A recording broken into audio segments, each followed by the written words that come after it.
நம்முடைய தமிழர் பண்பாட்டில் முக்கியமானதாக மாட்டுப்பொங்கல். எவ்வளவு ஒரு நன்றி உணர்வோடு நம்மளுடைய மாடுகளுக்கு நன்றி உணர்வை காட்டுகின்ற நிலையை பாரு. இப்போ என்ன கம்ப்யூட்டர் டைப் பண்ணுறாங்க, இப்படி டைப் பண்ணிட்டு எங்க நீங்கள் காளை மாடு எத்தனை காளை மாடுங்க நீங்கள் வளர்க்குறீங்க? பட்டு புடவை கேட்குறாங்க, செலவு பண்ணுறாங்க, வீண் செலவு பண்ணுறாங்க. பெண்கள் அப்படி குறை சொல்றதுக்கு ஒரு கூட்டம். 1000 ரூபாய்க்கு புடவை எடுத்துக்கிறியே, முன்னால் பாரு அங்கே எவ்வளோ விலைக்கு எடுத்துக்கிறாங்க. நீ என்ன எவ்வளோ கம்மியாக எடுத்துக்கிற? அங்கே ஆரம்பிக்குது, அங்கே ஆரம்பிச்சு அந்த பண்டிகை முடிகிற வரைக்கும் சண்டையே தான். அடி வாங்கி பரப்போம் வீட்டில். கண்டிப்பாக அனுபவம் பேசுது. அதாவது நாங்கள் பட்டு புடவை தானே கேட்டோம், அந்த பாரிசா வாங்கி பக்க விளைவு இல்லாத ஒரே மருந்து எதுன்னா அது சிரிப்பு தான். அப்படிப்பட்ட சிரிப்பை சிந்தாமல் சிதறாமல் சீர்வரிசை தட்டு மாதிரி அடுக்கி அந்த நாள் முழுசா கொடுக்கறது இந்த பண்டிகைகள் தாங்க. காதலை கூட சொல்ற வரைக்கும் தான் திண்டாட்டனியா, சொல்லிட்டா கொண்டாட்டனியா. சபாஸ், இன்னும் நீங்க சொல்லல நினைக்கிறேன். உண்டியல் மாதிரிங்கய்யா, வருஷம் பூரா கொஞ்சம் கொஞ்சமா சேமிக்கணும், பண்டிகை ஃபுல்லா செலவு பண்ணிடணும். அதான் பண்டிகை. நீ சொத்து சேர்க்கறது பெருசா, சொந்தத்தை சேர்க்கறது பெருசா? ஒரு இல்லத்தை நாடி போய் பண்டிகை காலத்துல எல்லாம் செய்யறாங்களாம்.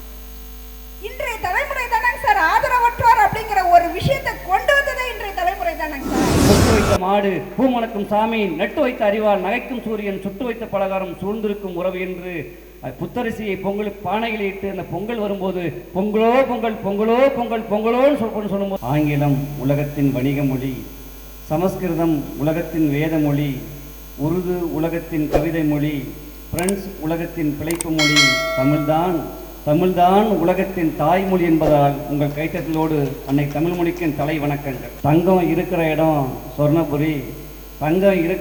சொர்ணபுரி, தங்கமான மக்கள் வாழ்கிற இடம் இருக்குன்னா அது நம்ம தருமபுரி. அப்பேற்பட்ட தருமபுரி மண்ணையும் மக்களையும் வணங்கி, இருக்கும் வரை சுவாசித்து விட்டு சென்றவர்கள் எல்லாம் வாழ்ந்தவர்கள் இல்லை. இருக்கும் தலைமுறைக்கு மட்டுமல்ல, இனி பிறக்கும் தலைமுறைக்கும் யார் பயன்படுகிறார்களோ அவர்களே வாழ்ந்தவர்கள் என்ற வாழ்க்கைக்கேற்ப பா எழுத பயில்வோம் என்று சொல்லி மரபின் விரல் பிடித்து தருமபுரி மாவட்ட கவிஞர்களுக்கெல்லாம் பார்ப்போற்றும் பைந்தமிழிலே பாக்களை எல்லாம் பாங்குற பயில்வித்து அத்துணை கவிஞர் பெருமக்களும் தித்திக்கும் தேர்ந்தமிழிலே முத்து முத்தாய் கவிதைகள் வடிக்க நாள்தோறும் துடித்துக் கொண்டிருக்கூடிய ஓய்வழியா உழைப்பாளியான கவிஞர் மன்றத்தின் தலைவர்களை வணங்கி, தெண்டலிலே ஒளி வாங்கி, தேநாட்டில் குரல் வாங்கி, மதுரையிலே தமிழ் வாங்கி, மல்லிகையிலே மனம் வாங்கி, கம்பனையும் வள்ளுவனையும் தன் அகத்தில் தாங்கி, தன் பேச்சால் தரணி எங்கும் தகடூர் மண்ணுக்கு பெருமை சேர்த்துக் கொண்டிருக்கூடிய நாடறிந்த நல்ல பேச்சாளர் அண்ணன் வாழ்த்துறை வழங்கிய அறிவொளி அவர்களுக்கு ஒரு நல்ல கைத்தட்டல்களை கொடுத்து, பாண்டியர்கள் சங்கம் வைத்து தமிழை வளர்த்தார்கள். ஆனால் தனி ஒரு சிங்கமாக தருமபுரியிலே தமிழை வளர்த்துக் கொண்டு கொண்டிருக்கிற என் நண்பர் சவுந்தர பாண்டியன் அவர்களுக்கு நல்ல உற்சாகமான ஒரு கைத்தட்டலை கொடுக்குமாறு அன்போடு கேட்டுக்கொண்டு, கூழ் குடிச்சா உடம்புக்கு நல்லதுன்னு கூகுள் சொன்னதான் நம்புற இந்த காலத்தில் ஆளுக்கு ஒரு செல்போனு, ஆளுக்கு ஒரு ரிங்டோன். சார் பேங்க்கில் பேலன்ஸ் இல்லைன்னா கூட கவலைப்பட மாட்டோம் சார், ஆனால் நெட் பேலன்ஸ் இருந்து போச்சுன்னா ஆடி போயிடுறேன் சார். மனிதன் செல்களான உயிரி அப்படின்னு சொல்லுவாங்க, ஆனால் இன்னைக்கு செல்போனாலான உயிரி அப்படின்றதாங்க உண்மையிலே நிஜம். நடக்கும்போதும் பேசுகிறான், வண்டி ஓட்டும் போதும் பேசுகிறான். நான் அன்றைக்கி பார்க்குறேங்க, ஒருத்தன் நைட்டு 12:45 மணிக்கு போர்வை போத்துன்னு உள்ளுக்குள்ளே பேசுகிறான் சார். இன்றைக்கி நடந்த ஒரு உண்மை சம்பவத்தை சொல்கிறேங்க. இன்றைக்கி நடந்த உண்மை சம்பவம். இப்போது வீட்டில் பெண்கள் சீரியல் பார்க்குறாங்கன்றது தனி கதை. இன்றைக்கி காலங்காத்தால் 7 மணிக்கு எக்ஸசைஸ் செய்யும்போது ஒரு ஆண் எக்ஸசைஸ் பண்ணினே சீரியல் பார்க்குறாங்கன்னு சொன்னால் அந்த உலகம் எங்கே போகுதுன்னு கொஞ்சம் யோசனை பண்ணி பாருங்கள் சார். ஒரு காலத்தில் வாத்தியாருக்கு பயந்து பசங்க இருந்த காலம் மாதிரி இன்றைக்கி பசங்களை பார்த்து வாத்தியார் பயப்படுற காலத்தில் நிற்கிறோம் சார். நான் 16 ஆண்டுகளாக அந்த ஆசிரியர் பணியில் இருக்கிறேங்க. அதுவும் அந்த தமிழ் ஆசிரியர் பணின்றது சொல்லவே வேணாம். இன்றைக்கி சார் வகுப்பில் ஒரு பையன்கிட்ட எழுதுறான்னு சொன்னேன். எங்கோ மனம் பறக்கிறது எழுதுறான்னா அவன் எழுதிக்கிறான் என் கோமனம் பறக்கிறது அப்படின்னு. சார் நேற்று எழுதி போட்டேன், வா சரோஜா வாடி போகலாமான்னு. அவன் எழுதிக்கிறான் வா சரோஜா ஓடி போகலாமான்னு எழுதியிருக்காங்க. இல்லை மாரியாத்தா எங்கள் சிந்தையில் வந்து அரை வினாடி இல்லாத்தா அப்படின்னு பாடி முடிக்கிறதுக்குள்ள ஒரு பையன் எழுந்து, ஐயா நான் ஒரு சாமி பாட்டு பாடுறேன்னா. சரி பாடுறான்னு சொன்னேன். கல்யாணம் தான் கட்டிக்கிட்டு ஓடி போகலாமா, இல்லை ஓடி போய் கல்யாணம் தான் கட்டிக்கலாமா? டேய் நிறுத்துறா, இது சாமி பாட்டாடான்னு. இல்லை சார் இது சாமி படத்தோட பாட்டான்னு சொல்கிறான் சார். இன்றைக்கி சூழ்நிலை பார்த்தீங்களா? இப்பேற்பட்ட ஒரு அவசரமான சூழ்நிலையில் நம்ம பட்டிமன்றம் கூட பாருங்கள் அவசரமான சூழ்நிலையில் நடக்குது. இன்றைய இக்கட்டான சூழல்ல பண்டிகைகள் என்பது கொண்டாட்டமா திண்டாட்டமான ஒரு அற்புதமான தலைப்பு.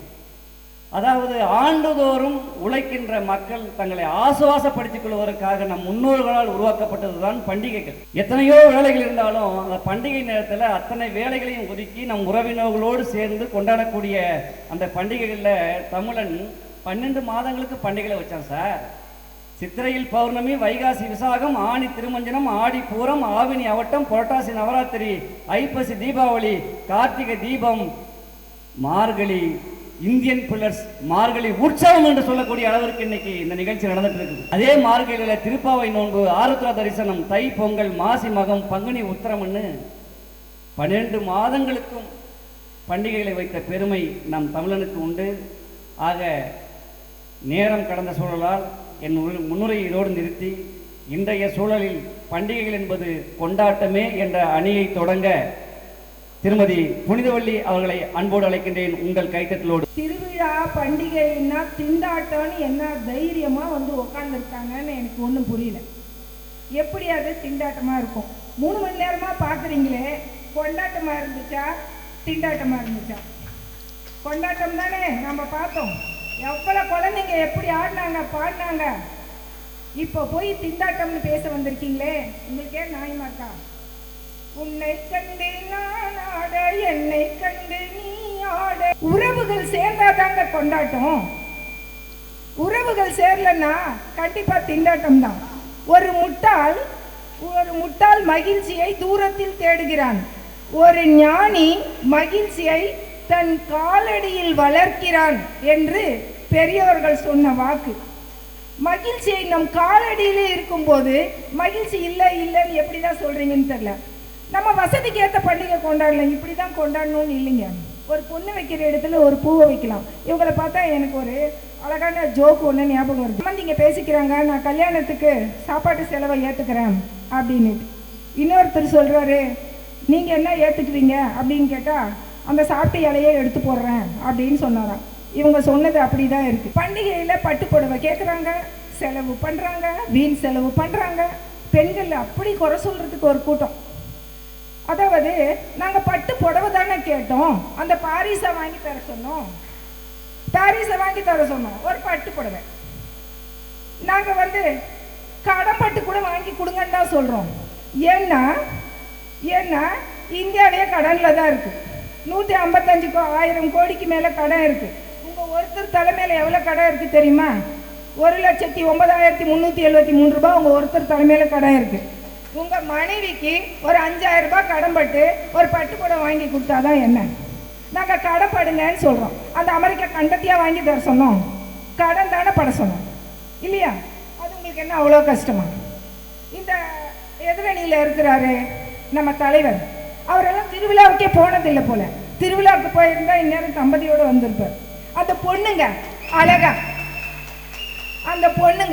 அழகா பட்டு கட்டி மருதாணி வச்சு கொலுசு போட்டு செலங்குன்ட்டு அப்படியே அந்த திருவிளக்கை எடுத்துட்டு போவாங்க பாருங்க. உங்கள் ஹைட்டுக்கும் வெயிட்டுக்கும் உங்கள் கலருக்கும் உங்கள் படிப்புக்கும் ஒன்று ஃபிக்ஸ் பண்ணியிருந்தா இந்நேரம் வாழ்க்கை ஓஹோன்னு போயிருக்கோம். நீங்கள் அங்கே பேசியிருக்க மாட்டீங்க, இங்கே வந்து பேசியிருப்பீங்க. உங்களுக்கு திண்டாட்டமாக தான் இருக்கும். வாழ்க்கையில் இன்பம் துன்பம், இரவு பகல், இதெல்லாம் இயல்பாக வர்றது தாங்க. நம்ம திண்டாட்டம்னு எப்போ சொல்கிறோம்? தினம் திண்டாட்டம் தான். தினம் குப்பை வெட்டி வர்ற மாதிரி 1000 திண்டாட்டம் நமக்கு வந்துட்டு தான் இருக்கு. ஆனால் மாதத்துக்கு ஒரு நாள் அம்மன் ஊர்வலம் பாருங்க, அதுதாங்க கொண்டாட்டம். தினம் வர்ற குப்பை வெட்டி திண்டாட்டமாக தான் இருக்கும். அம்மன் ஊர்வலம் வருது பாருங்க, அதுதாங்க கொண்டாட்டம். பண்டிகைன்னா சாதாரணமாக இன்னைக்கு நேற்று வந்தது இல்லைங்க. நம்மளுடைய பாரம்பரியம், நம்மளுடைய முன்னோர்கள் பண்டிகையை வகுத்து வச்சிருக்காங்க. ஒவ்வொரு மாசத்துக்கும் ஒரு பண்டிகை வச்சிருக்காங்க. அந்த பண்டிகை நாளில் விருந்தோம்பல்னு ஒன்று உண்டுங்க. அந்த காலத்திலேருந்து இந்த காலம் வரைக்கும்.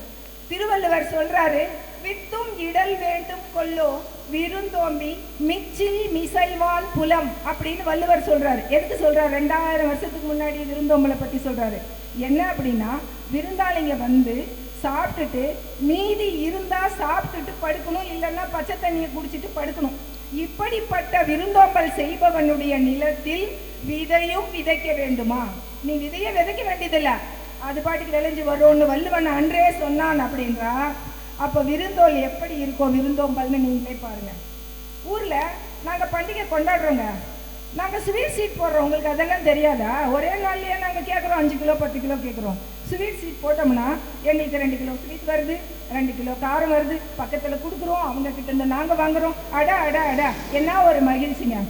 திருவிழாவே இல்லைங்க, உங்களுக்கு கொண்டாட்டமே இல்லை. அதாவது சிரிப்பு வேணாம், உறவினர்கள் வேணாம், பண்டிகை வேணாம், கடன் வாங்க வேணாம், கடனும் வாங்க வேணாம், பண்டிகையும் வாங்க வேணாம், பட்டாசும் வாங்க வேணாம். என்னையா வாழ்க்கை அதெல்லாம்? அதெல்லாம் ஒரு வாழ்க்கையா? அடி துடி பட்ட வாழ்றது தாங்க வாழ்க்கை.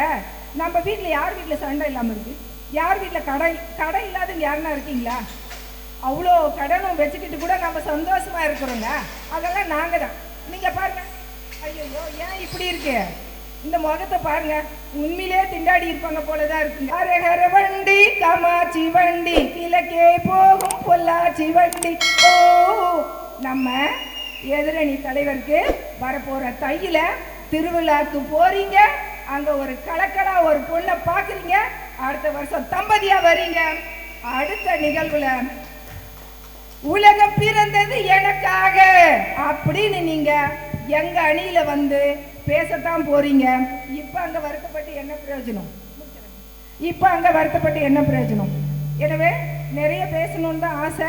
காலத்தின் அவசியம் கருதி எனக்கு அற்புதமான வாய்ப்பை வழங்கிய அனைத்து நல்லுள்ளங்களுக்கும் நன்றி பட்டிமன்றம் கேட்கறதுக்கு உண்மையிலே கடவுளுடைய அருள் நமக்கு இருக்கணும். அதுவும் பட்டிமன்றம் பேசுறதுக்கு அதை விட கடவுள் அருள் இருக்கணும்னு சொல்லி தொடர்ந்து 2வது முறையாக 2 பெண்கள் இந்த மேடையில் பேசியிருக்கிறார்கள் என்பதுதான் இந்தியன் பிளஸுக்கு கிடைத்த மிகப்பெரிய வெற்றி. ஏன்னா சீரியல் பார்க்குறத தியாகம் பண்ணிட்டு 2 பெண்கள் வர்றது சாதாரண விஷயம் இல்லை. அருமையான 2 கருத்தை சொல்லியிருக்காங்க. மகிழ்ச்சி என்பது மனதை பொறுத்தது, அது பணத்தை பொறுத்தது அல்ல அப்படின்ற அற்புதமான கருத்தை சொன்னாங்க. குப்பை வண்டி நாள்தோறும் வருது, ஆனால் பண்டிகைன்றது அம்மன் ஊர்வலம் மாதிரி வருடத்துக்கு ஒரு முறை தான் வரும் அப்படின்னு சொல்லி நான் எந்த மேடைகளையும் பார்க்கல. எதிரணி தலைவர் மீது அவ்வளோ பரிவான பாசம் கொண்டு அடுத்த தையில் நிச்சயமாக திருமணம் நடக்க வேண்டும் என்று கேட்டுக்கொண்டிருக்கிறார். நடக்கும் என்ற உறுதியோடு பதிலளிக்க ஆசிரியர் பேராசிரியர் நாகராஜன் அவர்களை உங்கள் கைத்தொட்டோடு அழைக்கின்றேன். கல் தோன்றி மண் தோன்றா காலத்து வாளோடு முன் தோன்றிய மூத்த குடி முச்சங்கம் சூழா முதுபெரும் நிலப்பரப்பிலே வளர்ந்து பக்குளியாற்று பன்மலை அடுக்கத்திலே தொடர்ந்து பொதிகையிலே குழந்தையாகி மதுரையிலே மடந்தையாகி சேர சோழ பாண்டியர் என்ற மூவரச மடியிலே தவழ்ந்து முச்செங்க தொட்டிலே கிடந்து பாவலர் நெஞ்சத்திலே துயன்று பன்னிசை போல் நெஞ்சத்திலே விழுந்து அகத்தில் யாழோடும் புறத்தில் வாளோடும் புறப்பட்டு காவேரி கரையில் காலார நடந்து விந்திய மலையில் வாளால் அளந்து வரலாற்று தோறும் வாகையில் மிதந்து இளைய நூற்றாண்டில் சூழ்ச்சி கயமையால் பகைமையால் தோன்றி முறியடித்து போராடி போராடி வேரோடி நக்கீரன் நப்பசிலால் உக்கூர் மாசாத்தன் ஒன்சாத்தன் தக்கோவும் இளங்கோவும் ஆத்மாவும் தேனும் தெய்வ தமிழளித்த கம்பனும் கொண்டு வந்த தமிழென்ற சீதனம் தகடூர் மண்ணிலே தகடூர் மண்ணிலே தவழ்ந்து இப்பொழுது நம்மளுடைய பட்டிமன்ற அவைகளத்தை நம்முடைய தமிழெண்ணை அலங்கரித்துக் கொண்டார் தமிழ் கவிஞர் மன்றத்தின் சார்பாக. நன்றி நன்றி. எங்க அம்மா ஆசீர்வாதம் பழிக்கணுமா? எங்க அம்மா நல்லா கண்டிப்பா பழிக்கும், ஏன்னா அவங்க புனித வள்ளி. ஆமா, புனித வள்ளி அம்மையார்.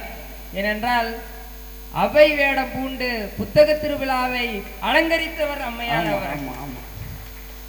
ஏனென்றால் பட்டிமன்றம் ஆரோக்கியமா போகணும், கருத்து மோதல் தான் இருக்கணும், மனித மோதல் இருக்கக்கூடாது.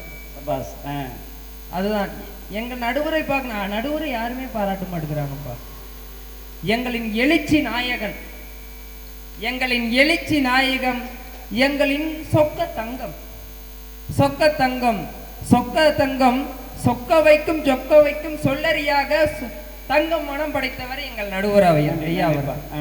தகடூருக்கு ஒரு சரவணனாக தகடூரின் மண்ணை மலம் வந்து கொண்டிருக்கிற நடுவர் ஐயா அவர்கள் எங்களுக்கு தீர்ப்பு சொல்லிருக்கீங்க. கண்டிப்பா கண்டிப்பா. இதுக்காக தான் பாராட்டினீங்களா? ஆமா ஐயா. அம்மையார் அவர்கள் சொன்ன கொண்டாட்டம் கொண்டாட்டம் என்று கம்பர் சொல்வார், மேலி பிடிக்கும் கை வேலி வேந்தர் நோக்கும் கை ஆழி தரித்தே அருளும் கை. விவசாய நிலைமையை யோசிச்சு பார்த்தீங்கன்னா ஐயா கொஞ்ச நாசம். அதுதான் நம் முக்கியம். நம்மளுடைய என்னது அவர் சேற்றில் கால் வைத்தால் தான் நம் சோற்றில் கை வைக்க முடியும். அப்படிப்பட்ட விவசாயிகளின் நிலைமை இப்பொழுது எப்படி இருந்து கொண்டிருக்கின்றது? அருமையான ஒரு சினிமா பாடலுங்கய்யா. பழனி மலை உச்சியில பாரத்தெல்லாம் இறக்கி வச்சு சொக்கம்பட்டி காட்டுக்குள்ள கரும்பு வெட்டும் காளைகளா, கட்டெரும்பு காயப்படாம அறத்தை சொல்லி கொடுத்தது நம்முடைய தமிழர் பண்பாடுங்கய்யா. கட்டெரும்பு காயப்படாம கணுக்கணுவா பார்த்து வெட்டுங்கடா என்று எறும்புக்கு கூட அறத்தை போதித்தது நம்மளுடைய தமிழர் பண்பாடுங்கய்யா. அந்த வகையில் தானது குறிஞ்சி முல்லை மருதம் நெய்தல் என்று ஐவகை நிலங்களை வகைப்படுத்தியது நம்முடைய தமிழகம். இப்பொழுது விளைநிலமெல்லாம் விற்பனை நிலமாக மாறிக்கொண்டிருக்கிறது. எப்படிங்கய்யா பொங்கல் நம்ம கொண்டாட முடியும்? இத்தனை பேரு கொண்டாட்டத்தை பற்றி ஒரு வயல்வெளியில் அமர்ந்து ஒரு பொங்கல் விழாவை கொண்டாடி இருப்பீங்கன்னா டூப் லைட் பழுப்பு முன்னாடி இருந்து கொண்டாடி இருப்பாங்க. அது எங்க அம்மாலாம் அவையார் அம்மா. ஏன்னா காலுக்கு செருப்பும் இல்லை, கால் வயிற்றுக்கு கஞ்சியும் இல்லை, பாலுக்கு உழைத்தோமடா தோழனே பசையற்று போனோமடா என்று அப்பயே ஜீவானந்தம் பாடி இருக்கிறானே. எப்படிங்க எங்களுக்கு கொண்டாட்டமா இருக்கும்? எல்லா மனிதர்களும் சந்தோஷமா இருந்தா தான் அது கொண்டாட்டங்க. தன் குடும்பம் தன் பிள்ளை சோறு வீடு சம்பாத்தியம் இவையுண்டு தான் உண்டு என்போர் இருப்பவனுக்கெல்லாம் கொண்டாட்டமே. எல்லாரும் சந்தோஷமாக இருக்க வேண்டும், அதுதான் கொண்டாட்டம். நான் அதுதான் பேசுறேன். என் குடும்பம் என் மனைவின்னா நான் பேச கிடையாது. அனைவரும் மகிழ்ச்சியாக இருந்தால் மட்டுமே தான் இந்த நிலை. அதுதாங்க இப்ப எல்லாமே இயற்கையை அழிச்சிட்டோம். பருவநிலை மாற்றத்தினால எல்லா மழையும் ஒரே சூழலா பெஞ்சிருது. இன்னைக்கு என்னது, இந்த தை மாதம் ஜனவரி மாதம் ஒரே போட்டு தாக்கிறது, வெள்ளம் மழையெல்லாம் வந்து தாக்கிறது. விவசாய நிலை எப்படிங்க இருக்குது? கணவன் மனைவி உறவு என்பது எப்படிப்பட்டது தெரியுமா? ஒரு சினிமா பாடல் இருக்குது. கிச்சிலி சம்பா குத்தி எடுத்த மொச்ச குழம்பும் வச்சு எடுத்த மாமாவே உனக்காகத்தான். அந்த காலத்துல என்ன பட்டி சீலை கட்டி வெள்ளை வேட்டையை கட்டி அப்படியே மண்பாண்டம் எடுத்து அந்த ஆசை கணவனுக்கு உணவூட்டிய நிலையை பார்த்தால் நம்மளுடைய பண்பாடு எப்படி அப்பெல்லாம் கொண்டாட்டம். தலைப்பு முதல்ல இன்றைய சூழலில் கொண்டாட்டமா திண்டாட்டமா கூறியிருக்கிறாங்க. அன்றைய காலத்தில் எப்படி கணவனும் மனைவியும் என்னது ஒரு அன்பினை வெளிப்படுத்தினார்கள். இந்த காலத்தில் என்னாச்சு, மனைவி ஒரு பக்கம் டச் போனு இவங்க ஒரு டச் போனு, ரெண்டு பேருக்கும் டச் இல்லாம இருந்து கொண்டு இருக்கிறாங்க. இந்த காலத்துல நம்ம என்னங்க பண்ண முடியும்? காணும் பொங்கல் எப்படிப்பட்ட ஒரு இது தெரியுங்களா? சொந்த பந்தம் மாமா மச்சான் என்ற உறவுகள் தான் காணும் பொங்கலாக இருந்தது. காணும் பொங்கல் கூட இப்ப காணாமல் போய்விட்டது ஐயா. சினிமா என்னது, சினிமா தியேட்டருக்கு போயிடுறாங்க. நம்ம உள்ளத்தை உள்ளத்தில் இருக்கின்ற கருத்துக்களை பரிமாறிக்கொள்வதற்கு தான் காணும் பொங்கல். அத்தை பொண்ணு பார்க்க போனா அது எங்கேயோ போயிடும். நான் என்ன பண்றது? அது அதனாலதான் இவங்களுக்கு காணும் பொங்கல் என்னது, அத்தை மாமா வீட்டுக்கு போய் நல்லா பரஸ்பரமாக பேசிக்கொள்வதை காணும் பொங்கல். நம்முடைய தமிழர் பண்பாட்டில முக்கியமானதாக மாட்டு பொங்கல். எவ்வளவு ஒரு நன்றி உணர்வோடு நம்மளுடைய மாடுகளுக்கு நன்றி உணர்வை காட்டுகின்ற நிலையை பாருங்க. இப்ப என்ன கம்ப்யூட்டர் டைப் பண்றாங்க, இப்படி டைப் பண்ணிட்டு எங்க நீங்க காளை மாடு எத்தனை காளை மாடுங்க நீங்க வளர்க்குறீங்க சொல்லுங்கய்யா? உங்களுடைய குழந்தைகளை ஜல்லிக்கட்டு அடக்க நீங்க விட்டுருக்குறீங்களா? ப்ரீபெயர் சுடுறான்றோம். இல்லை நம்மளை பத்தி பின்னாடி சொல்றானா அப்படின்னு பார்த்தா மொபைல்ல சுட்டுக்கிறான். இன்றைய சூழலில் பண்டிகைகள் என்பது குழந்தைகளுக்காக என்னது. இப்போ கூட நான் கூட ஆசிரியராக இருக்கிறேன். 4 நாள் விடுமுறை. தம்பி ரெக்கார்டு எழுதிட்டு வந்துரு தம்பி, அடுத்தது வந்து மெயின் ப்ராக்டிக்கல் எக்ஸாம் நடைபெற இருக்கின்றது, லேப் இருக்குது. அவன் எப்படிங்க அவன் என்ன கொண்டாட்டமாக இருப்பான்? மாணவன் திண்டாட்டத்தில் தாங்க இருக்கிறான். அந்த வகையில் நேரத்தின் அருமை கருதி அனைத்து சான்றோர்கள் பொறுப்பாதங்களை வழங்கி நன்றி கூறி விடைபெறுகிறேன். என் வீட்டுக்காரி கூட நான் மாமா மாமான்னு தான் கூப்பிட்றேன். எனக்கு ரொம்ப சந்தோஷமா இருந்துச்சு. ஒரு நாள் கடைசியில் தான் கிடைச்சி தெரிஞ்சது, மாமா மாமான்னா மாங்காய் மடைன்னு அர்த்தமா. காணும் பொங்கல் கூட இன்னைக்கு காணாமல் போயிடுச்சு அப்படின்னு சொன்னாங்க. மிக அற்புதமான கருத்துக்கள் நிறைய வச்சிருக்கிறார். திரு செல்வனாக இருக்கக்கூடிய நாகராஜ் அவர்கள் திரு நாகராஜ் என்று வருவார், அவர் கருத்துக்களை தருவார் என்று சொல்லி அவரை அடுத்து அவருக்கு பதிலுரை தருவதற்காக கொண்டாட்டமே என்ற அணியின் பாக்கிய பாரதி அவர்களை உங்கள் கைத்தட்டோடு அன்போடு அழைக்கின்றேன். பண்டிகை என்பது திண்டாட்டமா கொண்டாட்டமா? இதுல என்னங்க சந்தேகம்? பண்டிகைனா கொண்டாட்டம் தாங்க. நான் பெண்ணாகரத்திலிருந்து இந்த பட்டிமன்றத்துக்காக இருசக்கர வாகனத்தில் பைக்கில் தான் வந்தேன். அங்கேருந்து இங்கே வரைக்கும் பார்த்தீங்கன்னா அத்தனை கடையிலையும் லைட் செட்டிங் வண்ண விளக்கில் ஒளிருதுங்க. அங்கங்கே கூட்டம் அலைமோதுது. இது எதனால்? இந்த பண்டிகையினால் வரக்கூடிய கொண்டாட்டங்க. இது உலகத்திலேயே பக்க விளைவு இல்லாத ஒரே மருந்து எதுன்னா அது சிரிப்பு தான். அப்படிப்பட்ட சிரிப்பை சிந்தாமல் சிதறாமல் சீர்வரிசை தட்டு மாதிரி அடுக்கி அந்த நாள் முழுசா கொடுக்கறது இந்த பண்டிகைகள் தாங்க. அப்படிப்பட்ட பண்டிகை நமக்கு வந்து திண்டாட்டமா? எப்படி திண்டாட்டம்? எதிரணி தலைவர் வந்து சொல்லிட்டு போனார், விவசாயிகள் எல்லாம் எவ்வளோ கஷ்டப்படுறாங்கன்ட்டு. உண்மையிலே இன்னைக்கு எல்லாரும் போய் பாருங்க, நகரத்தில் வாழ்பவர்களை விட கிராமத்தில் வாழக்கூடிய ஒவ்வொரு விவசாயியும் பண்டிகையை கோலாகலமாக கொண்டாடுறாங்க. எப்படி கொண்டாடுறான்? அதெல்லாம் கொண்டாட்டம் இல்லைங்களா? இப்போ சில திண்டாட்டங்கள் இருக்கலாம், சில சின்ன சின்ன பிரச்சனைகள் இருக்கலாம். 2 மாதத்துக்கு முன்னாடிங்க எனக்கும் எங்கள் வீட்டுக்கார அம்மாவுக்கு சின்னதாக காலையில் ஒரு சண்டை, கோவிச்சுக்கிட்டாங்க. சரி, இது வழக்கமாக நடக்கிறது தானேன்னு வீட்டுக்கு வேலைக்கு போயாச்சு. வேலைக்கு போயிட்டு மறுபடியும் சாயந்தரம் வந்தாங்க. வந்து பேசினா அங்கே அவங்ககிட்ட இருந்து எந்த ஒரு ரிப்ளையும் வரல, பேச்சு கொடுக்கல. என்னடா இது அடிக்கடி இது நடக்குது அப்படின்னு சொல்லிட்டு வெளியில் திண்ணையில் வந்து உட்காந்துக்கிட்டேங்க. அப்படியே ஜன்னல் வழியாக பார்த்தா வீட்டுக்கார அம்மா உள்ளே வந்து பாத்திரத்தை விளக்கிட்டு இருந்தாங்க. சரி, எப்படியாவது இவங்களை சமாதானப்படுத்தணுமே, என்ன பண்ணுறது அப்படின்ட்டு அவங்களுக்கு பாட்டுன்னா ரொம்ப பிடிக்கும். அதனால் சரி அவங்க பிடிச்ச ஒரு பாட்டை பாடுவோன்ட்டு, பூங்காத்து திரும்புமா ஏன் பாட்ட விரும்புமா, அப்படியே ஜன்னலில் பார்த்தங்க. சின்னதாக ஒரு சிரிப்பு. அடடா பரவாயில்லப்பா. உடனே நான் எதிர்பார்க்கல, அடுத்த நிமிஷம் அங்கிருந்து பாத்திரத்தை விளக்கிட்டேன். ராசாவே வருத்தமா ஆகாயம் சுருங்குமா. அப்பாடா, ஒரு வழியா நம்ம சமாதானம் ஆயிட்டப்பா, பிரச்சனை தீர்ந்துச்சு அப்படின்னு நினைச்சேங்க. அப்படின்னு நினைச்சு ஒரு நிமிஷம் கூட ஆகல, ஒரு 2 மாசத்துக்கு முன்னாடி என் எழுத்து வீட்டுக்கு ஒரு பொண்ணு வந்துருந்தது. அந்த பொண்ணு வந்ததுலேருந்து என்கிட்ட வம்பிழுத்துட்டே இருந்ததுங்க. கரெக்டாக அந்த நேரம் பார்த்து எழுத்து வீட்டு வாசப்படியில் நின்றுட்டு எங்கள் வீட்டுக்கார அம்மாவுக்கு கேட்குற மாதிரி சத்தமா, நான் தானே அந்த குயில் தானாக வந்த மயில். அங்கே விளக்குற பாத்திரம் ஃபுல்லாக என் மேலே வந்து விழுந்துச்சிங்க. நடுவர் அவர்களே, இந்த மாதிரி சின்ன சின்ன பிரச்சனைகள் வரலாம், அப்படி சில துன்பங்கள் இருக்கலாம். அப்படியெல்லாம் இருந்தால் தாங்க அது வாழ்க்கை. அதை நம்மளாம் ரசிக்கணும். அந்த வாழ்க்கையை ரசிச்சோம்னா நமக்கு திண்டாட்டன்றதே தெரியாது. சரிங்களா? நீண்ட சாலை ஓரத்தில் சுமை தாங்கிகள் இருக்குங்க. அது எதுக்காக அப்படின்னா, ஒருத்தர் ரொம்ப தூரத்துல இருந்து சுமையை சுமந்துட்டு வருவார். அது ஒரு கட்டத்தில் பாரம், அந்த வேதனையை கொடுக்கும் பொழுது அந்த சுமையை சுமை தாங்கி மேலே இறக்கி வச்சுட்டு பக்கத்தில் ஒரு நீர்நிலை இருக்கும், அங்கே போய் ஒரு கை நீரை மோண்டு குடிச்சிட்டு அப்படியே பக்கத்தில் ஒரு ஆலமரமோ அரச மரமோ இருக்கும், அது அடியில் கொஞ்ச நேரம் படுத்து ஓய்வு எடுத்துட்டு மறுபடியும் போய் அந்த சுமையை தூக்கிட்டு போவாருங்க.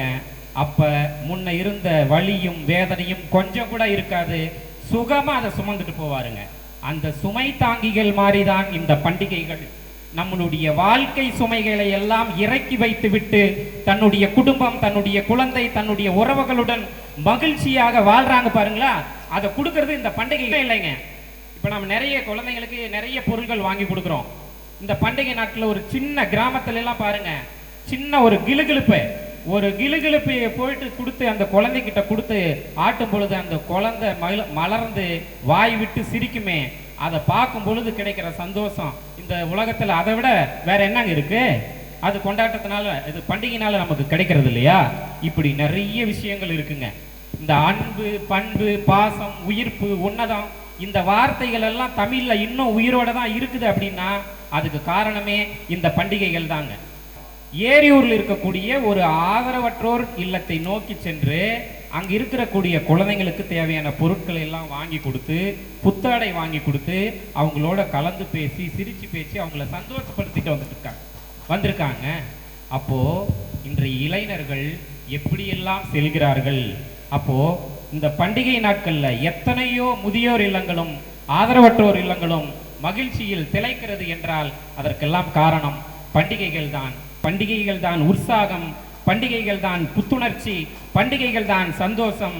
பண்டிகைகள் எப்போதும் கொண்டாட்டம் கொண்டாட்டம் என்று கூறி நல்லதொரு வாய்ப்பு வழங்கியமைக்கு நன்றி கூறி விடைபெறுகிறேன். நன்றி. கொண்டாட்டி முன்னாடி கம்மனும் குழந்தையா வரும்போது உம்மன்னு இருந்தா வாழ்க்கை ஜெம்மன்னு. சார் சண்டை வரும் சார். ஆற்றிலும் குளித்தேன், சேற்றிலும் குளித்தேன், காற்றிலும் பறந்தேன், கல்லிலும் நுழைந்தேன், ஊற்று புனலிலும் ஒளியினை கண்டேன், மாற்று பொன்னிலும் மாசினை பார்த்தேன், பார்த்தது கோடி பட்டது கோடி சேர்த்தது என்ன சிறந்த அனுபவம் என்ற கண்ணதாசன் தான் சொன்னான். பகலில்லாத இரவு இயற்கையில் இல்லை, பிரிவில்லாத உறவு வாழ்க்கையில் இல்லை, துன்பம் மற்றும் இன்பம் எவருக்கும் வாய்ப்பதில்லை.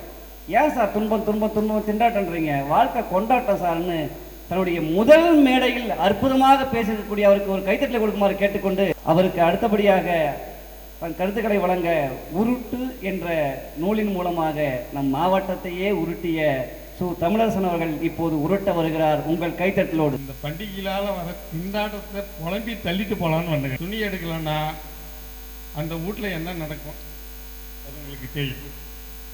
பெரிய ரணங்களமே நடக்கும் கண்டிப்பா. அது உங்களுக்கு மட்டும் இல்லை, எல்லாருமே இவங்க கொண்டாட்டம்னு பேசுற அத்தனை பேருக்கு அன்னைக்கு திண்டாட்டம். அது அவங்க சொல்ல முடியாது. இன்னைக்கு பேசலாம் மேடையில் சந்தோஷமாகுது, பண்டிகைனா கொண்டாட்டமாகுது.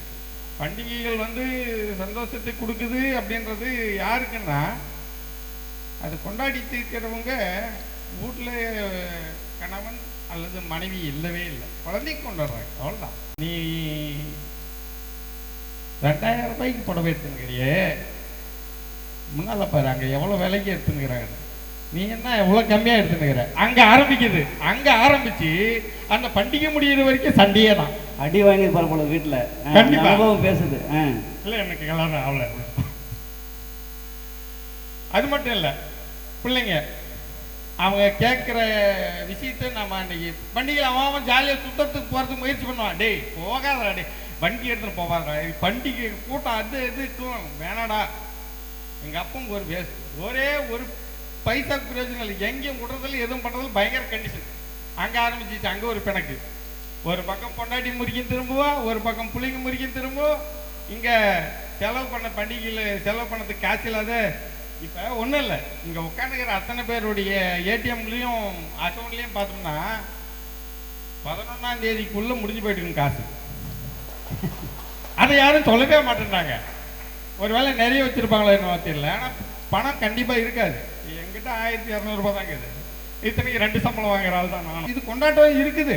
கொண்டாட்டம்னா எங்கே இருக்குதோ, அது யாருக்குதோ அவங்களுக்கு மட்டும் தான் இருக்குது, எல்லாருக்கெல்லாம் இல்லை. ஒரு குடும்பத்தில் 6 பேர் இருக்கிறாங்கன்னா 2 பேருக்கு கொண்டாட்டம் இருக்கும், மீதி அத்தனை பேருக்குமே திண்டாட்டம் தான். ஒவ்வொரு விஷயத்திலையுமே நமக்கு கஷ்டத்தை தான் கொடுக்குது. ஒரு பண்டிகைக்கு அவங்கள கூப்பிடல, கொண்டாட்டி விட்டாளுங்க அவங்கள கூப்பிடலன்ட்டு அவங்களுக்கு ஒரு பக்கம் முறிக்கணுப்பாங்க. இங்கே இருக்கிறவங்கள மதிக்கலையே நீ அப்படின்ட்டு அவங்க கொண்டாட்டிக்கும் புரிஞ்சு சண்டை வரும். ஆக ஒரு பண்டிகைன்னு எடுத்தால் அந்த உறவுகளை கூப்பிட்றது உறவுகளை கூப்பிட்டா என்ன ஆகுன்றது தெரிஞ்சுதே பேசுகிறாரு என்னன்னு தெரியல. ஆனால் உறவுகளை கூப்பிட்டா அது பலவிதமான சிக்கல்கள் தான் உருவாக்கும். சரி, அதுக்காக தனி குடும்பமாக இருந்தால் மட்டும் அங்கே சந்தோஷம் வந்துருதானா? இல்லை, அங்கே நொடசொல் வரும். அதுக்கு ஒரு பதிலடியாக நாம் திருப்பி கொடுப்போம், அது ஒரு சண்டை வரும். ஆக பண்டிகைன்னு வந்துட்டாவே அங்கே திண்டாட்டம் தான். எனக்கு இப்போ பட்டிமன்றத்தில் பேசுறதுக்காகலாம் நான் வரல, எனக்கு தெரியாது பேசுறதுக்கு. ஆனால் விஷயம் என்னன்னா, பண்டிகை கஷ்டம் நமக்கு. கொண்டாட்டத்தை கொடுக்கறது இவ்வளோ கொடுக்குது, திண்டாட்டத்தை இவ்வளோ கொடுக்குது. அந்த திண்டாட்டத்தை இவ்வளோ கொடுக்குதுன்றதை தான் நான் இப்போ சொல்கிறதுக்கு வந்துக்கிறேன். மனசுக்குள்ள ஒரு பக்கம் ஓடித்தான் என்ன இருக்கும், நாம் திண்டாட்டத்துலேயும் நம்ம கொண்டாட்டத்தை பற்றி பேசுகிறீங்களே அப்படின்ட்டு.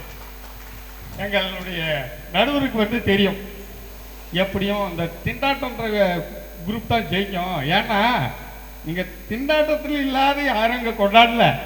அதனால் எப்படியும் திண்டாட்டத்துக்கு அவர் தீர்ப்பு சாதகமாக சொல்லுவார்.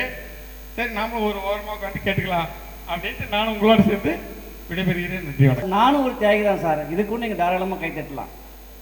மாதம் 1ஆம் தேதி ஆச்சுன்னா சரியாக கரெக்டாக 10 மணிக்கெல்லாம் எங்கள் மாமனார் 3000 ரூபாய் கூகுள் பே பண்ணிடுறார். என்ன மாமான்னு கேட்டேன். என் மகளை கல்யாணம் பண்ணி உன் வாழ்க்கையே தியாகம் பண்ணிட்டேன் மாப்பிள்ள, உனக்கு இது கூட செய்ய மாட்டேன்னார். இந்தியன் புல்லர்ஸ் உரிமையாளர் இங்கே கொண்டாட்டப்படுறார், ஆனால் வீட்டில் போய் திண்டாட்டம் போடுறாரு. அற்புதமாக கேட்டார். வாரத்துக்கு கூட ஒரு நாள் விடுமுறை சார்.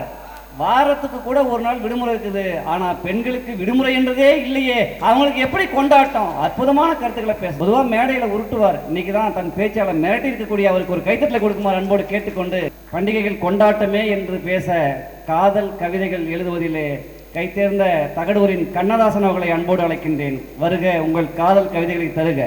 என்ன அவருக்கு வருத்தம்னு கேட்டீங்கன்னா, இந்த கவிதைகள்லாம் கேட்கறது காலேஜ் பொண்ணுங்களாம் போயிட்டாங்களேன்றது தான் அவருக்கு ஒரு வருத்தம். அடுத்த ஆண்டு நிச்சயமாக முதல் நிகழ்ச்சியாக இந்த பட்டிமன்றம் நடைபெறும். எங்க நடுவர் ஐயா பட்டிமன்றம் நடத்துவாரு, பாட்டு மன்றம் நடத்துவாரு. சூப்பர் சிங்கர் போயிருந்தாருன்னா மூக்குத்தி முருகனே டஃப் கொடுத்துருப்பாரு. அவ்வளவு சிறந்த ஒரு நடுவர் ஐயா. உறக்க சொன்னால் பொய்யும் உண்மையாகும் என்று பேச வந்த எதிரணிக்கும், நல்ல பல சிந்தனைகளை தர வந்திருக்கின்ற எங்கள் அணிக்கும் என்னுடைய அன்பு வணக்கம். கொண்டாட்டம் இல்லாத ஒரு வாழ்க்கையான ஐயா. கொண்டாட்டம் இல்லாத வாழ்க்கைன்றது மேடு பள்ளம் உள்ள சாலை, கனிகள் இல்லாத சோலை, பச்சை இல்லாத பாலை, காதல் இல்லாத ஏழை. பார்த்தீங்களா? வாலிபங்கள் ஓடும், வயதாக கூடும், ஆனாலும் அன்பு மாறாது. ஐயா, உங்க ஏடிஎம்ல பணம் இல்லை, நீங்க உங்க ஏடிஎம்ல பின் நம்பர் போட்டால் தான் பணம் வரும். ஆனால் எங்கள் அப்பா சுருக்கு பையில பின்னு கலட்டினா தான் பணம் வரும். எங்கள் அப்பா சுருக்கு பை தான் பெருசு, உங்க ஏடிஎம் சின்னது தான். ஐயா, காதலை கூட சொல்ற வரைக்கும் தான் திண்டாட்டங்கய்யா, சொல்லிட்டா கொண்டாட்டங்கய்யா. சபாஸ், இன்னும் நீங்க சொல்லலன்னு நினைக்கிறேன். காரு ஓட்டாத தான் திண்டாட்டம், ஓட்டிட்டா கொண்டாட்டங்கய்யா. உங்களுக்கு கொண்டாட்டம் வேணுமா திண்டாட்டம் வேணுமா? நீச்சல் தெரியலன்னா தான் திண்டாட்டம், நீச்சல் தெரிஞ்சா சுனாமிலேயே போடலாம் கொண்டாட்டம், ஸ்விம்மிங் போடுறதே கொண்டாட்டம். ஐயா, பண்டிகை வரதுக்கு முன்னே பாசம் வந்துருங்கய்யா. உங்களுக்கு வந்துச்சா இல்லையான்னு தெரியல எனக்கு, ஆனால் எங்களுக்குலாம் வந்துருச்சு. புடவை கடைக்கு போலாமா மாமா, நகை கடைக்கு போலாமா மாமா, சொல்றியா மாமா, சொல்றியா மாமா அவனு வீட்டுக்காரம்மா கேட்டா நாம என்ன சொல்லலாம்? புடவை கடை வேணாம் புள்ள, புத்தக கடைக்கு போலாம் புள்ள, தலை படம் வேணாம் புள்ள, தளபதி படம் போலாம் புள்ள அப்படின்னு ஏதோ ஒன்று சொல்லி நம்மளால பொன்னகை வாங்கி கொடுக்கலாலும் புன்னகை வாங்கி கொடுத்தா நம்ம சமாதானப்படுத்தணுங்கய்யா. அதுக்கு தான் நாங்கய்யா வாழ்க்கை. அதை விட்டுட்டு திண்டாட்டம்னா பண்டிகை உண்டியல் மாதிரிங்கய்யா. வருஷம் பூரா கொஞ்சம் கொஞ்சமாக சேமிக்கணும், பண்டிகை ஃபுல்லாக செலவு பண்ணிடணும், அதான் பண்டிகை. நீ சொத்து சேர்க்கறது பெருசா, சொந்தத்தை சேர்க்கறது பெருசாங்கய்யா? பணத்தை சேர்த்தியே, பாசத்தை சேர்த்தியா? அப்படி சேர்த்துட்டா வடிவேல் மாதிரி நம்ம மேடையில் கேட்க வேண்டிய அவசியம் இருக்குமாங்கய்யா?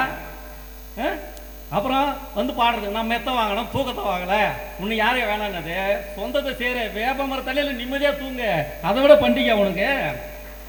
ஒன்று சொல்கிறேங்கய்யா, பண்டிகை செலவு பண்ண கணக்கு பார்த்தா அவங்க வீட்டுக்கு ஐடி ரைடு வரும், இல்லைன்னா இடி ரைடு வரும், இல்லைன்னா கேடி ரைடு வரும். உங்களுக்கு சொல்லிட்டான்.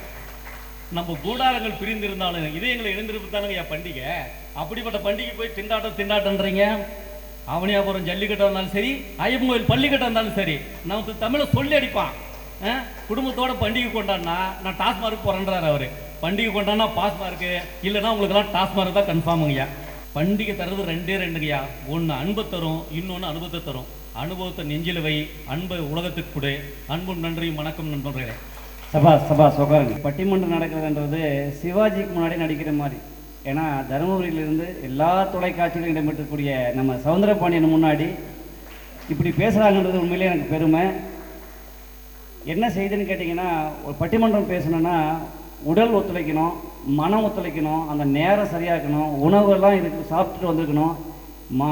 மதியம் சாப்பிட்டது அவர் இத்தனை மணி நேரம் கழித்தாலும், இத்தனை வயதானாலும் இன்னும் ஒரு கல்லூரி மாணவராகவே பேசினாருன்னு சொன்னால் அதுதான் கொண்டாட்டம்னு அருமையாக நிறைவு பண்ணியிருக்கிறார். எத்தனை உறவுகளோடு வாழ்ந்தோம் என்பது பெருமை இல்லை, அதாவது எத்தனை வரவுகளோடு வாழ்ந்தோம் என்பது பெருமை இல்லை, எத்தனை உறவுகளோடு வாழ்ந்தோம் என்பதுதான் பெருமை என்று கொண்டாட்டம் என்று முடித்திருக்கிறார். அவருக்கு பதில் சொல்லும் விதமாக இந்த பட்டிமன்றத்துடைய நிறைவு பேச்சாளராக ஆசிரியை கவிஞர் மா சித்ரா அவர்களை உங்களுடைய கைத்தட்டோடு அன்போடு. கொண்டாட்டன்ற அணியில பேச வந்திருக்கிறீங்க, எவ்வளோ திண்டாடுனீங்கன்னு நான் பார்த்தேன். சரி, இன்னொரு விஷயம், பழைய பாடல் பண்ணாங்க, உன்னை கண்டு நான் ஆட, என்னை கண்டு நீ ஆட. அம்மா நெஜத்துக்கு வாங்கம்மா. இன்றைய காலம் ஏன் இன்னும் அங்கேயே இருக்கிறீங்க? தலைப்பு கொஞ்சம் நல்லா பாருங்கம்மா. இன்றைய சூழலில் பண்டிகை என்பது தலைப்பு அதாம்மா. பொண்ணு வைக்கிற இடத்துல பூ வைப்பாங்களாம். எந்த காலத்துலமா இருக்கிறீங்க? பொண்ணு வைக்கிற இடத்துல பூ வச்சா ஒத்துக்கிற காலமா? அதெல்லாம் நடக்காதுமா. இப்ப விருந்தோம்பலை உலகுக்கே பறைசாற்றிய இனமல்லவா நம் இனம். ஒன்றும் இல்லை, எறும்பு குளிக்கு கூட இனிப்பு வச்சோம், கெடா வெட்டி சாப்பாடு போட்டோம் இல்லையா? புத்துக்கு கூட நம்ம பால் ஊற்றணும்மா, அந்த மாதிரி இனம். ஆனால் எந்த காலத்தில் இருக்கீங்க? இப்போ இன்றைய நடைமுறையில் என்ன நடக்குதுங்கிறத யோசிங்க. அதுதானே நம்ம இப்போ பேச வந்தது. மனிதமே மரித்து போன இந்த காலத்தில், மனிதம் மரித்து போன இந்த காலத்தில் எங்கம்மா கொண்டாட்டம் இருக்குது? நல்லா யோசிங்கம்மா. அப்புறம் இன்னொரு விஷயம், அம்மா வந்து இப்போ டீச்சர் வேலையை பார்க்குறது விட்டுட்டு கல்யாண வேலையெல்லாம் செய்கிறாங்க போல இருக்குது. அந்த தம்பி நல்லா இருக்கிறது பிடிக்கல உங்களுக்கு. பொண்ணை பார்த்து கல்யாணம் பண்ணி வச்சுட்டா உலகம் பிறந்தது எனக்காக நான் ஒரு பாட்டு பாடிட்டு வருவாராம். ஏமா பல்லாக்கு வாங்க போனேன் அப்படின்னு அவரை பாடணும்னு நினைக்கிறீங்களா என்னன்னு எனக்கு புரியல. பாவம்மா, தம்பி என்ன அழகா பேசினாரு, என்ன அழகா பேசினாரு.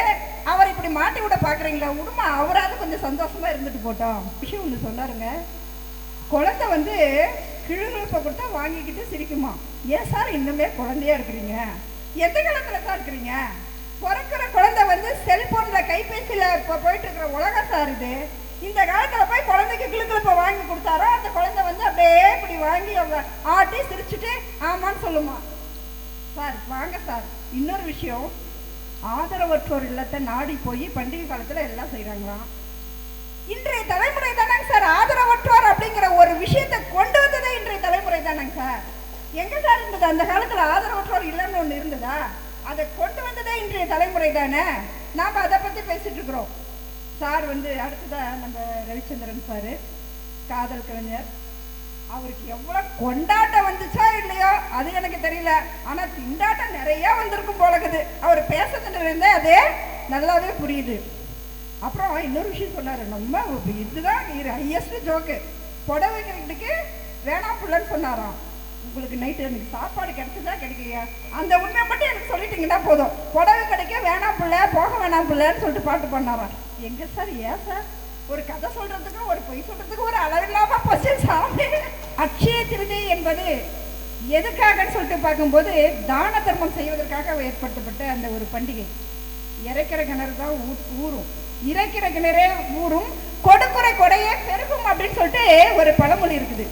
ஆக அந்த நாள்ல வந்து ஒரு தான தர்மம் பண்ணுங்க, ஒரு கொடை கொடுங்கன்னு சொன்னா அந்த நேரத்தில் போயிட்டு தங்கத்தை வாங்குறாங்களாம், அதை வாங்கி வைக்கிறாங்களாம். அந்த ஒவ்வொரு குடும்பமும் அந்த நேரத்தில் என்ன பாடுபடுதுங்கிறது நமக்கு தான். பண்டிகைனாவே வீடெல்லாம் சுத்தம் பண்ணணும், துணி துவைக்கணும், கோலம் போடணும், பலகாரம் செய்யணும். இதெல்லாம் பெண்களுக்கு திண்டாட்டம் இல்லையா? இங்க இருக்கிற பெண்கள் எல்லாம் உங்க கை வச்சு சொல்லுங்க பார்க்கலாம். நம்ம என்ன பண்டிகை நாங்களாம் சந்தோஷமா கொண்டாடிருக்கோன்னு எந்த பெண்களாலும் சொல்ல முடியுமா? எவ்வளவு பாருங்க, அவங்க சிரிக்கிறாங்க பாருங்க. அவங்க சிரிக்கிறது தெரியுது, எவ்வளவு திண்டாடுறாங்கன்ற விஷயம் அவங்களுக்கு தெரியுது. ஏங்க, ஆண்களுக்கு பெண்கள் மட்டும் இல்லாம கடவுளுக்கே திண்டாட்டம். விநாயகர் சதுர்த்தி அன்னைக்கு நல்லா பூஜை பண்ணி எல்லாம் பண்ணி அந்த விநாயகரை எடுத்துட்டு போயிட்டு நம்ம என்ன பண்றோம்? ஆத்துலயோ குளத்துலயோ போட்டு அவரையே திண்டாட வைக்கிறோம். அந்த பண்டிகை நல்ல விநாயகர் சதுர்த்தி அன்னைக்கு அவரையே நம்ம திண்டாட வைக்கிறோம். கொண்டாடிட்டு தான் தின்றாங்களா? கடவுளையே திண்டாட வைக்கிறீங்களேப்பா, அது இல்லப்பா.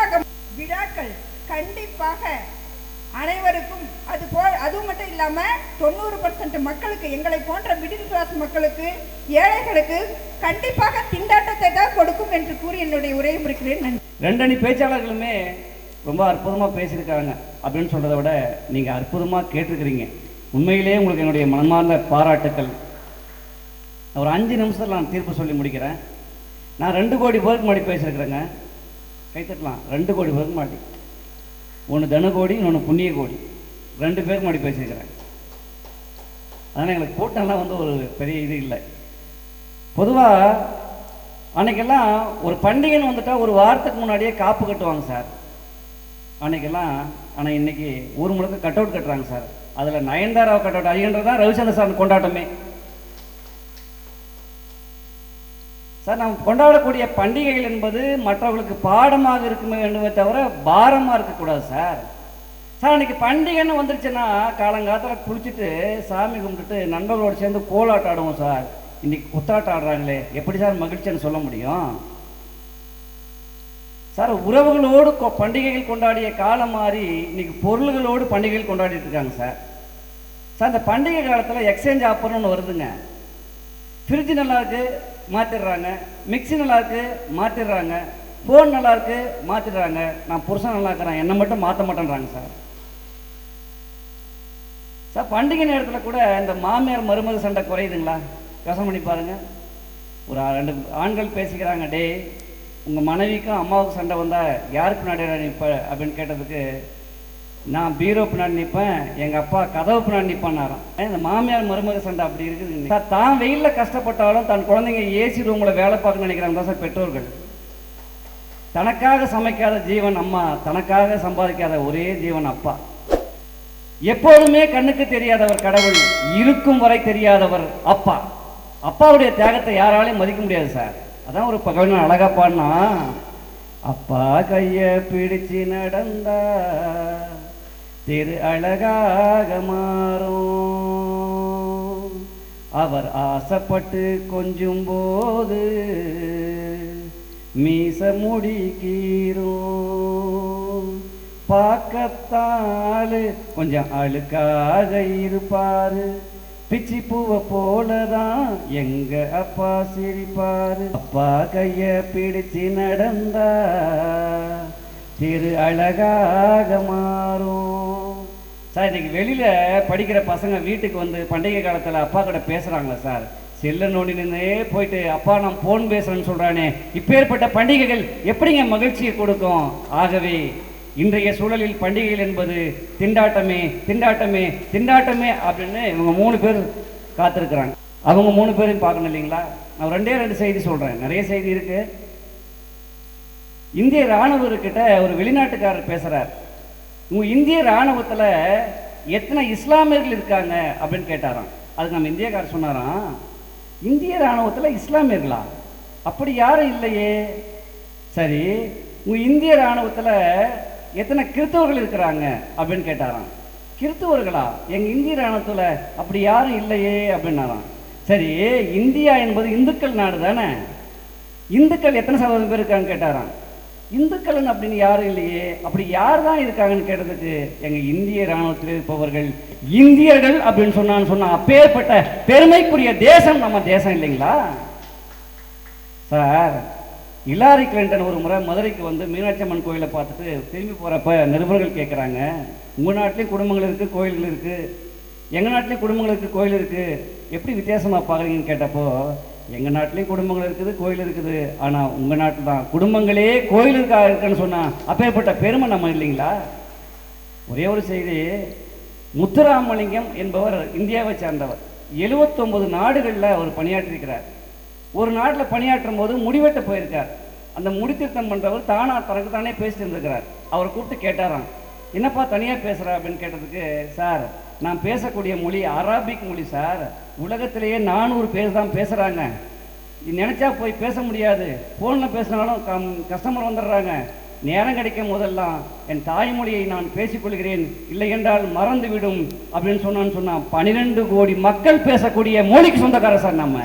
அப்பேற்பட்ட மொழி, அப்பேற்பட்ட நாடு, அப்பேற்பட்ட பாரம்பரியம், உலகத்திற்கே பண்பாட்டையும் கலாச்சாரத்தையும் நாகரிகத்தையும் சொல்லிக் கொடுத்த ஒரு இனம் நம் தமிழ் இனம் என்பதை நாம் மறந்து விடக்கூடாது. ஒரே ஒரு செய்தி சொல்லி முடிக்கிறேன் நான் சார். பண்டிகைகள் என்பது எப்படி கொண்டாட்டம்னு கேட்டிங்கன்னா, பண்டிகைன்னு சொன்னாவே அதை காலண்டர் எடுத்து பார்க்குறோம், என்னைக்கு அங்கேயே கொண்டாட்ட ஆரம்பிச்சிருது சார். சார் துணி எடுக்க போவோம், அன்னைக்கு பாருங்கள் என்னைக்கு இல்லாத வித்தியாசம் பசங்கிட்ட இருக்கும். நம்மளை மதிக்காத பையன் கூட, அப்பா எப்போ போகலாம், எந்த பஸ்ஸுக்கு போகலாம், எப்படி போகலான்னு கேட்டே இருப்பான். நமக்கு முன்னாடியே குளிச்சுட்டு ரெடி ஆகிடுவான் சார். யோசனை பண்ணி பாருங்கள், கொண்டாட்டிக்கிட்ட அன்றைக்கி தான் மரியாதை இருக்கும். அப்படி புதுசாக அன்றைக்கி தான் கல்யாணம் ஆன மாதிரியே மாமா மாமான்னு பேசுவாங்க. யோசனை பண்ணி பாருங்கள், அந்த புது ட்ரெஸ்ஸை போட்டு அந்த பசங்க நம்ம முன்னாடி வந்து நிற்கும் போது உண்மையிலேயே நம்ம உடம்பு சிலுத்து போயிடுது சார். அதுதான் சார் கொண்டாட்டம். கவிப்பேரரசு வைரமுத்து அழகா சொன்னார், சின்ன சின்ன அன்புல தான் சார் சொர்க்கம் இருக்குன்னு சொன்னார். சின்னஞ்சீரு கூட்டுக்குள்ளே சொர்க்கம் இருக்கு, அட சின்ன சின்ன அன்பில் தானே ஜீவன் இன்னும் இரு. ஆக சின்ன சின்ன அன்புல தான் சார் சொர்க்கம் இருக்குது. ஆக இப்படி சொல்லி நான் முடிக்கிறேன். நம்ம வருடம் முழுக்க குக்கரில் பொங்கல் வைக்கிறோம், ஆனால் அந்த பண்டிகைன்னு வந்துட்டா நம் உறவுகளோடு சேர்ந்து பானையில் பொங்கல் வைக்கிறேன் சார். ஆகவே இன்றைய சூழலில் மட்டுமல்ல, என்றைய சூழலிலும் பண்டிகைகள் என்பது கொண்டாட்டமே கொண்டாட்டமே கொண்டாட்டமே என்று சொல்லி, விழிக்கட்டும் விழிகள், விடியட்டும் இரவு, சாகட்டும் சங்கடங்கள், சரியட்டும் சவார், வாழட்டும் தமிழ், வளரட்டும் இந்தியன் பிள்ளர்ஸின் புகழ் என்று சொல்லி சந்தனக்காட்டு நம் ஜன்னல் வீசட்டும். நாளைய சரித்திரம் தகடூர் கவிஞர் மன்றத்தை பேசட்டும். நன்றி, வணக்கம்.